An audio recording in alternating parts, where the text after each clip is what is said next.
yukrahul israf fi sabbi. Dimakruhkan al-israf. Apa itu israf? Israf itu berlebihan sekedar hajatnya, sekedar wajib dan sunnahnya. Ya, wajib, batasan wajib dan sunnah, ya, kita melebihkan daripada itu. Ya, itu hukumnya makruh. Nah, di sini makruh kalau itu air punya kita sendiri. Airnya punya kita sendiri. Tapi kalau air punya orang, gimana kita misalkan numpang wudu di rumah orang? Di majelis. Atau misalkan diperuntukkan buat umum.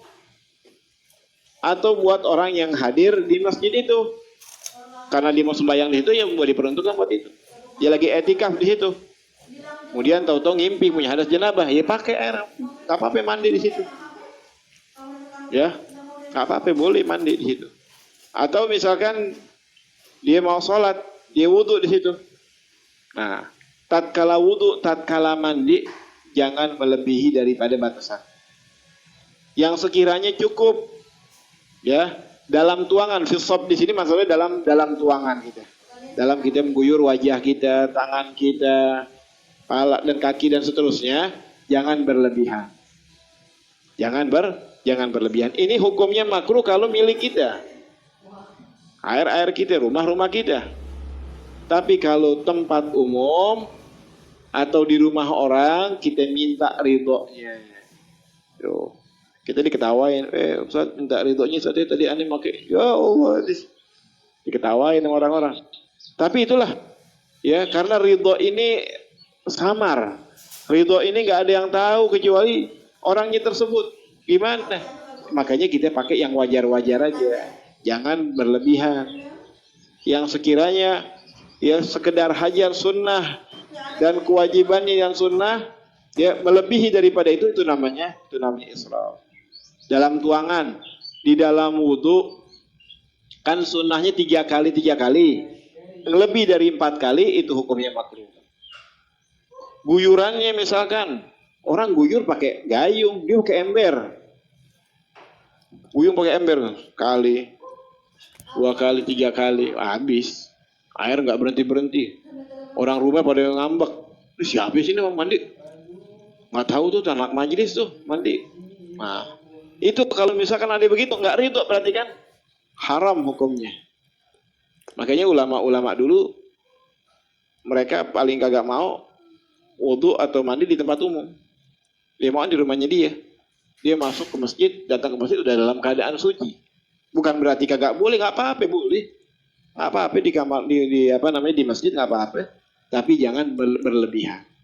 Berlebihannya itu haram. Kalau masjid ya siapa? Kita mau minta maaf. Kalau punya rumah orang mungkin bisa. Kalau misalkan nggak tahu dia ridho apakah kira-kira nih kalau kita pakai begini ridho apakah enggak? Ya masa iya kagak ridho, begitu doang, air doang biasa. Ya, makanya ulama-ulama dulu tahu begitu. Dia nggak mau tuh. Khawatir dia kena ya kemakruhan atau haraman karena dia berlebihan daripada siraman. Bahkan kata ulama, walaupun air yang kita tuang itu nggak berkurang, kayak misalkan kita wudu di atas kapal laut, kita wudu pakai air laut, kurang nggak air laut? Mau dia berember-ember lagi, dibasahin tuh, diambil 1 dirigen, basuh mukanya 1 dirigen misalkan, baru sekali 2 kali, kan nggak bakal habis airnya. Walaupun katanya, kata Sahibul Tubat, wa yukrahu fil ma'i haitsu asrafa walau minal bahril kabiri ightarafa. Dan dimakruhkan fil ma' di dalam air haitsu asrafa, yang sekiranya israf. Orang melihat daripada dia adalah israf, berlebihan daripada sekedarnya. Wa yukrahu fil ma'i haitsu asrafa walau minal bahril kabiri, walaupun dari lautan yang luas. Atau kali misalkan lautan sekalipun yang luas, ightarafa, dia menciduk air, airnya tidak berkurang sama sekali. Walaupun yang begitu tetap hukumnya makruh. Jadi kalau kita belajar sih ya, kita ngaji, itu di kamar mandi umum nggak usah pakai ditulis jangan berlebihan pakai air, udah dianjurin kita. Di dalam syariat kita ini dianjurin kita kagak boleh israf. Nah kagak, dia buka airnya kencang banget. Yang lain tuh keran-keran dulu berkecil gara-gara dia nih. Udah gitu didiem dulu, lembet, digulung-gulung tangannya dulu. Karena udah dibuka sama dia tuh. Atu-atu dulu. Terus air ngucur tuh. Haram tuh gak boleh tuh. Itu bukan makruh lagi kalau tempat umum, haram. Ini kita bayangin, ini mau wudu, kita mau ibadah. Gimana bukan kita mau ibadah, kita bawa air seember, kita bawa ke rumah kita. Nah, gimana itu? Ini kita pakai logika aja. Ini dikatakan makruh hukumnya dan haram kalau bukan di tempat kita. Bagaimana kalau misalkan air itu kita bawa dari tempat umum, kita ambil ember, kita bawa ke rumah kita. Gimana itu? Orang tatkala nyumbang nih, kita misalkan kita nyumbang ke masjid, ya kan buat maslahat umum digunakan apa? Untuk ibadah di situ. Orang yang mau ke masjid, mau sholat tahajud kayak dia, mau sholat sunnah, sholat fardu, dia bisa gunain tuh air. Kira-kira orang-orang itu yang nyumbang itu kalau digunakan misalkan itu air yang dia yang dia gali, misalkan dengan biaya dia, atau misalkan mesin air yang disumbangkan, kalau kira-kira diperuntukkan buat umum sekampung, kira-kira rusak gak tuh? Sayang gak tuh kira-kira orang nyumbang begitu? Ya sayang banget ya, gak dijaga sih, gak dirawat sih. Aneh pengennya buat ibadah aja, pengennya buat ibadah, makanya gak boleh tuh. Dilarang, kita gak boleh begitu. Kecuali dia bikin, ya emang buat di luar deh, bukan di masjid misalkan, MCK emang buat umum. Emang digunain buat masyarakat itu, terserah mau dibawa pulang, mau dari awal begitu. Ini digunain ini buat masyarakat nih. Ntar ada yang mau masak, ambil air dari sini, mau mandi, ambil air dari sini, nggak apa-apa udah. Nah itu nggak apa-apa. Tapi kalau tempat umum, ya ente mampir ke Darussalafiyah, airnya banyak banget tuh, enak, airnya dingin, ya ambil ember. Berarti di numpang wudu wudu bawa ember, mending satu banyak. Ya, dari dalam melihat tuh, ya Allah, sebulan. Anda katanya pikir mau wudu kali. Wudu, teman-temannya dia di rumah. Ya, orang-orang rumahnya dia mau pakai wudu juga katanya.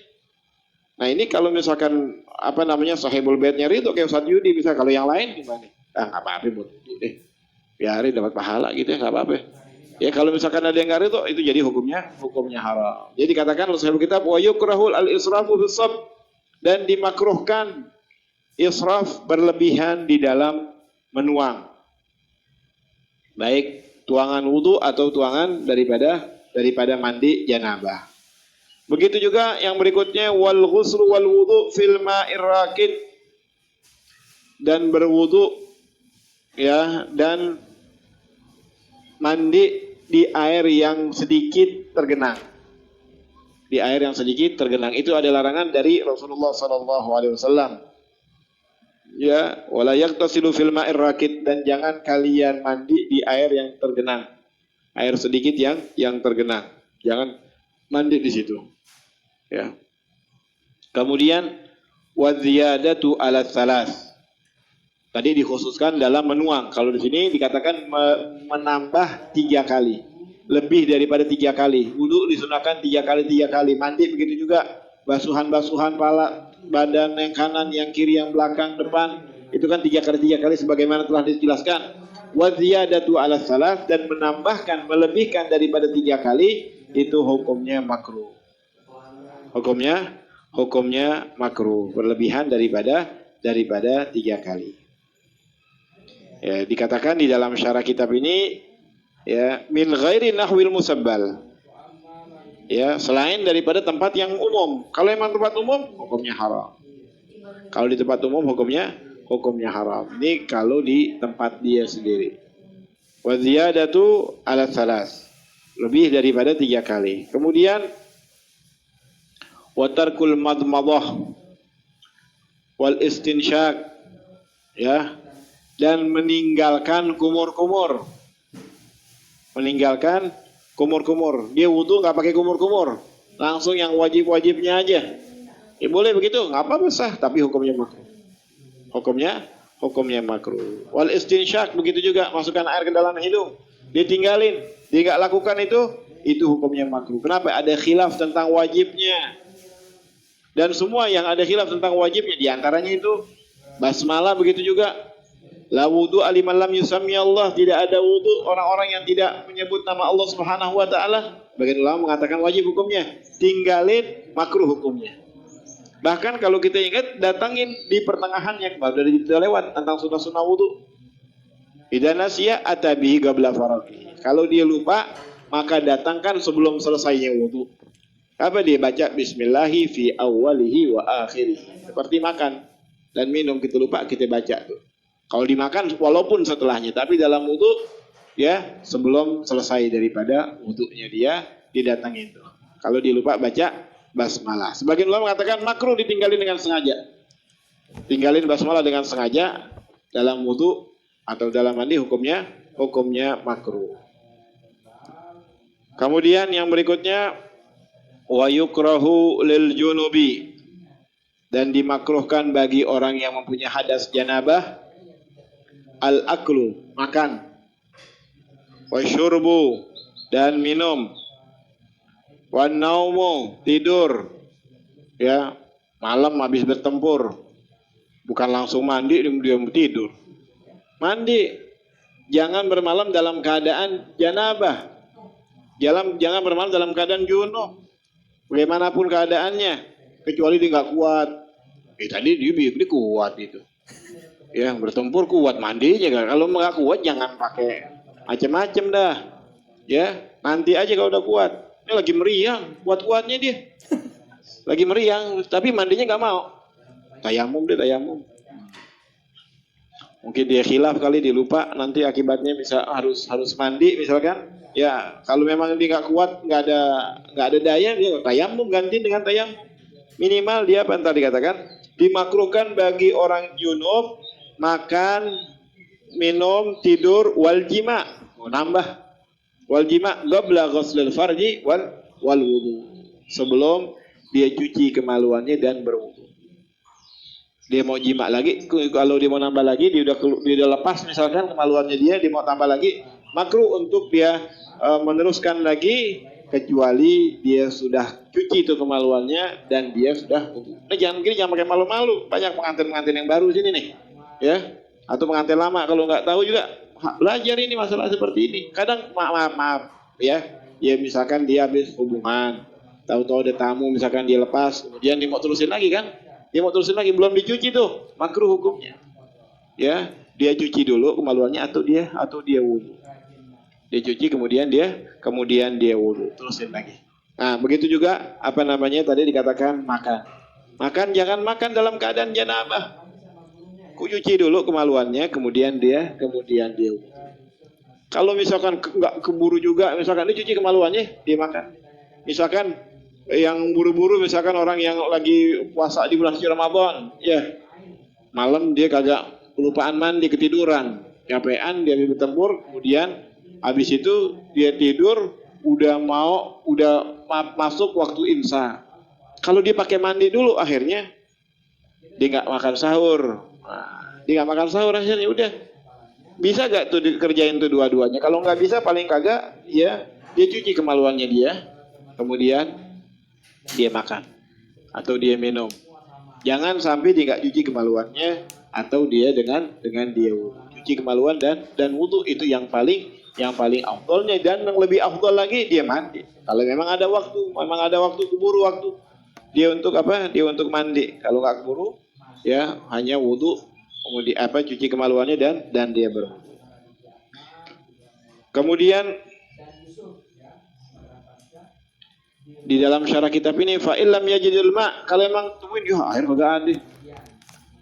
Mancing sono kemarin gak keluar juga, misalkan tetangganya paling gak keluar juga. Lupa kenapa tadi ya, tahu kagak ada air, kelupaan. Tahu-tahu pas mau mandi janabah kagak ada air. Tayamum dia ganti dengan apa? Dengan tayamum. Wa illam yajidul ma fa tayamum. Kemudian wa kadza munqati'atul haidi wan nifas. Dan begitu juga bagi perempuan-perempuan ibu-ibu, apabila darah haid dan darah nifasnya berhenti. Nah, darah haid dan darah nifasnya berhenti. Kalau dalam keadaan haid, dalam keadaan nifas nggak apa-apa. Masa nggak boleh makan 7 hari nggak makan dia?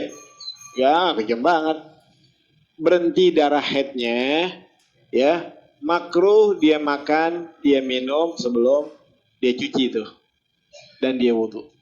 Cuci dulu kemaluannya, ya tempat keluarnya darah tuh, kemudian dia wudhu, kemudian baru dia makan, baru dia minum, atau dia mandi deh, kemudian dia makan atau dia minum, atau berhenti misalkan darah haidnya di malam hari, begitu juga jangan bermalam dalam keadaan janabah, minimal itu dia tadi cuci kemaluannya, kemudian dia wudhu, tidur dia begitu, mandinya besok pagi aja deh, subuh misalkan, boleh apa-apa, jangan bermalam dalam keadaan janabah kecuali dia sudah cuci dan dia sudah berwudhu. Itu paling kagaknya seperti itu.